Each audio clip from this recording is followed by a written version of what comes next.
Assalamualaikum warahmatullahi wabarakatuh. Salam semangat Bapak Ibu guru semuanya. Semoga kita semua dalam keadaan sehat walafiat. Kembali lagi dalam channel Berbagi untuk Negeri. Video kali ini kita akan melanjutkan FR mata pelajaran prakarya dan kewirausahaan pada tingkat SMA di tahap 1 di tahun 2021 ini. Namun sebelum dilanjutkan silahkan di subscribe terlebih dahulu, kemudian dibunyikan loncengnya.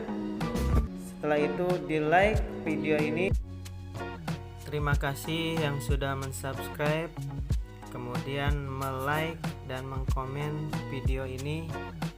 Semoga kita semua lulus pada tahap 2 di tahun 2021 ini.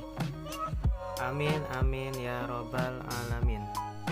Yang belum mensubscribe silahkan subscribe ya, karena subscribe itu gratis loh. Dan jangan lupa diberi jempolnya dan di komen ya video ini. Sebelum kita melanjutkan pembahasan soal mengenai FR mata pelajaran prakarya dan kewirausahaan, kami akan berbagi pengalaman terlebih dahulu mengenai tes P3K di tahap 1 di tahun 2021 ini. Berikut ini buku yang kami gunakan atau kami pelajari pada mata pelajaran prakarya dan kewirausahaan. Buku ini kami ambil dari perpustakaan sekolah, namun ada beberapa buku yang tidak kami videokan. Selebihnya kami belajar selain dari buku perpustakaan, kami juga belajar dari modul-modul Kemendikbud yang berisikan materi serta latihan-latihan soal. Dari situ kami pelajari, pahami, dan mudah-mudahan terus jika dipelajari dan dipahami kita akan mengerti. Berikut ini soal-soal pada mata pelajaran prakarya dan kewirausahaan pada jenjang SMA di tahun 2021 pada tahap 1 ini. Ini adalah soal hanya memberikan gambaran secara umum saja. Selebihnya silahkan dipelajari pada buku yang ada di perpustakaan sekolah ataupun modul-modul yang dikeluarkan oleh Kemendikbud. Soal yang pertama yaitu berikut faktor-faktor yang dapat memunculkan usaha dalam mengolah makanan fungsional.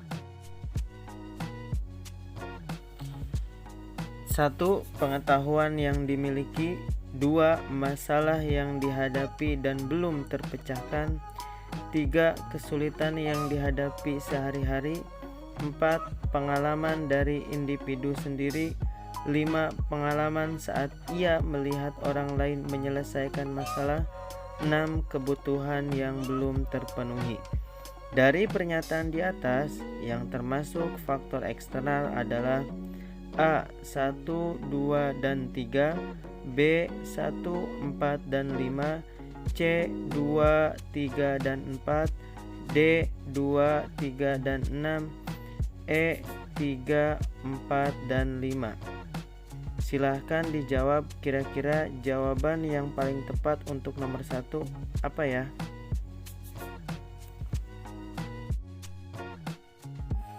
Ya, betul sekali. Jawaban yang paling tepat yaitu D.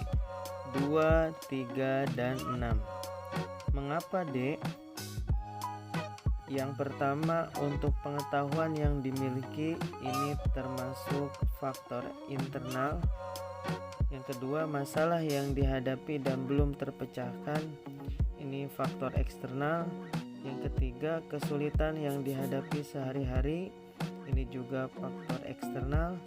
Yang keempat, pengalaman dari individu itu sendiri, ini termasuk faktor internal. Kelima, pengalaman saat ia melihat orang lain menyelesaikan masalah, ini termasuk faktor eksternal ya.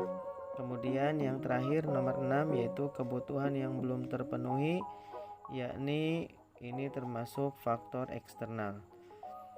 Jadi jawaban yang paling tepat adalah 2, 3, dan 6, yaitu D. Kita lanjutkan pada soal nomor 2. Perhatikan beberapa pernyataan di bawah ini.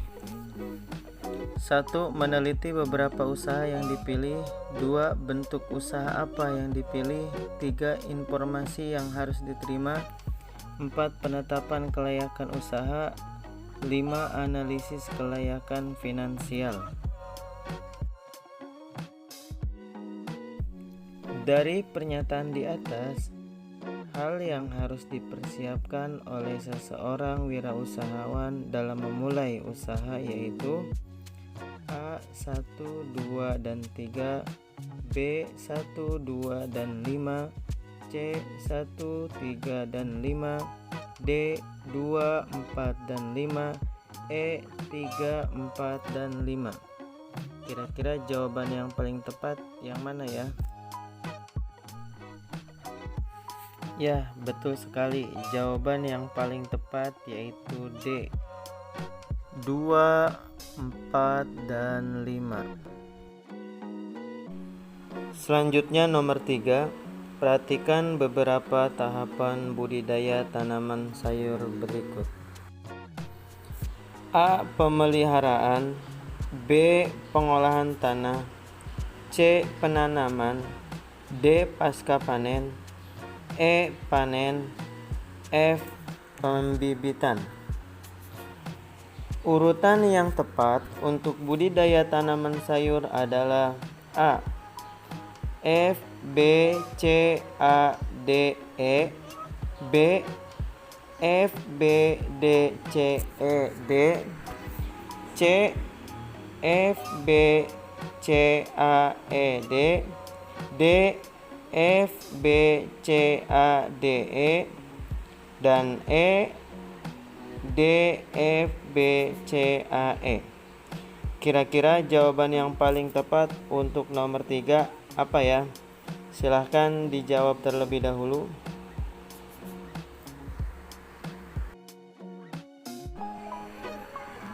Ya, tepat sekali. Jawaban yang paling tepat yaitu C. F, B, C, A, E, D. Dimulai dari pembibitan, kemudian ada pengolahan tanah, dan ada penanaman, dilanjutkan pemeliharaan, kemudian panen, dan pasca panen. Baik, kita lanjutkan nomor 4. Cara yang dilakukan untuk mengendalikan hama dan penyakit tanaman serta gulma adalah A. Pemupukan. B. Penyiangan. C. Pembumbunan. D. Penyulaman. E. Pudling. Silahkan dijawab. Kira-kira jawaban yang paling tepat yaitu ya, tepat sekali. Jawaban yang paling tepat yaitu B. Penyiangan. Untuk A, pemupukan, kita sudah tahu untuk pemupukan ini memberikan tanaman agar tanaman subur, diberikan pupuk. Untuk penyiangan ini adalah mengendalikan hama dan mencabut gulma. Dan yang C, pembumbunan, ini adalah mencangkul sedikit tanah. Dan penyulaman yaitu mengganti tanaman yang mati. Dan pudling adalah pengolahan tanah. Jadi jawaban yang paling tepat untuk nomor 4 yaitu B. Penyiangan. Kita lanjutkan untuk soal nomor 5. Salah satu tanaman teknologi budidaya tanaman tanpa media tanah dengan pemberian hara tanaman yang terkendali yaitu A. Budidaya tanaman. B. Hidroponik. C. C. Vertikultur, D. Kultur jaringan, E. Agroteknologi.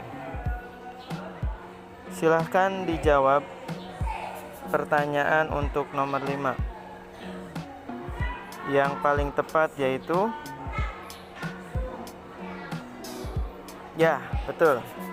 Jawaban yang paling tepat untuk soal nomor 5 yaitu B. Hidroponik.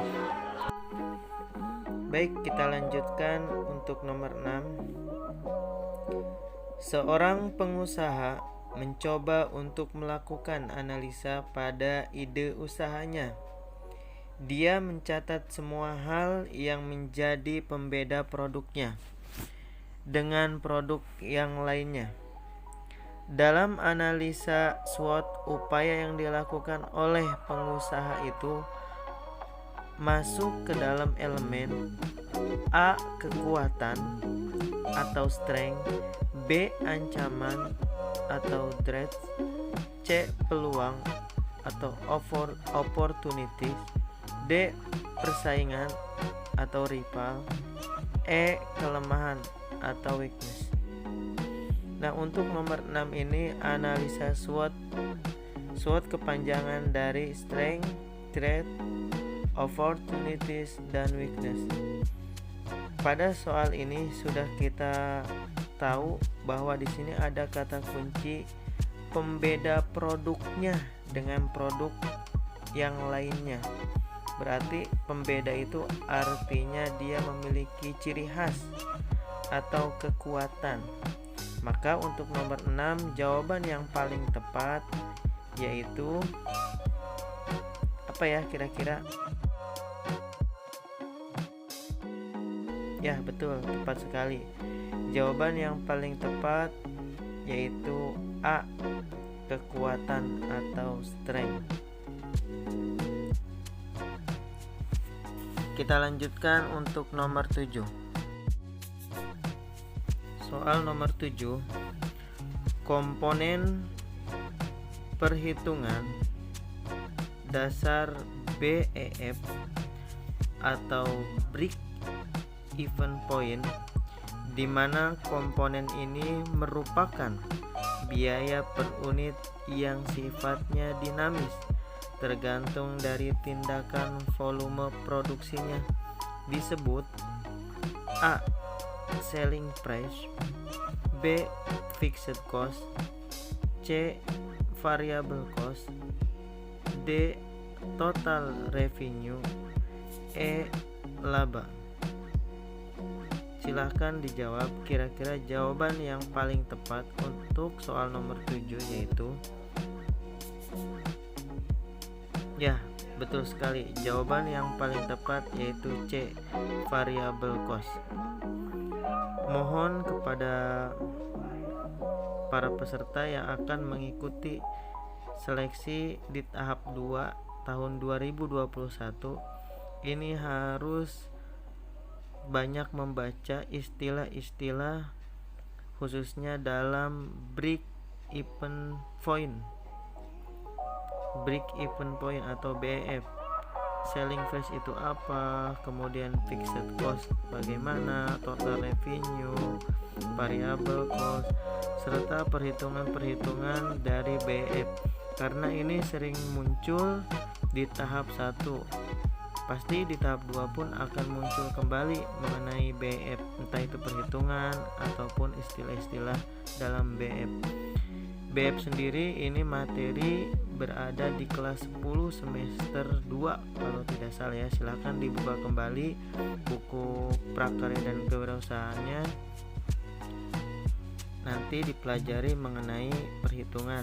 Pada contoh soal kali ini kami tidak membahas mengenai perhitungan, tapi kami memberikan gambaran nanti tahap kedua di tahun 2021 ini akan muncul soal serupa mengenai materi BEF atau break even point. Kemungkinan besar perhitungannya itu akan muncul. Ya, kita lanjut ke soal nomor selanjutnya, yaitu nomor 8. Perhatikan tahapan pertanian berikut ini. 1. Pemeliharaan. 2. Persiapan benih. 3. Penanaman. 4. Pengolahan tanah. 5. Panen. 6. Pasca panen. 7. Pemupukan. Urutan yang tepat pada proses pertanian padi adalah A. 4, 2, 3, 7, 1, 5, 6. B. 4, 2, 3, 1, 7, 5, 6. C. 6, 4, 2, 3, 7, 1, 5. D. 6, 4, 2, 3, 1, 7, 5. E. 6, 2, 4, 3, 7, 1, 5. Kira-kira yang paling tepat adalah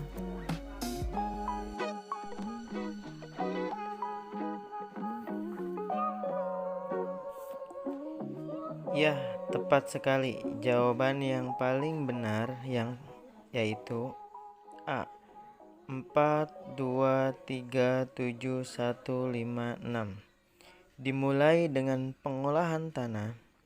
Setelah itu persiapan benih, kemudian penanaman padi dan pemupukan, kemudian pemeliharaan, kemudian dipanen dan pasca panen.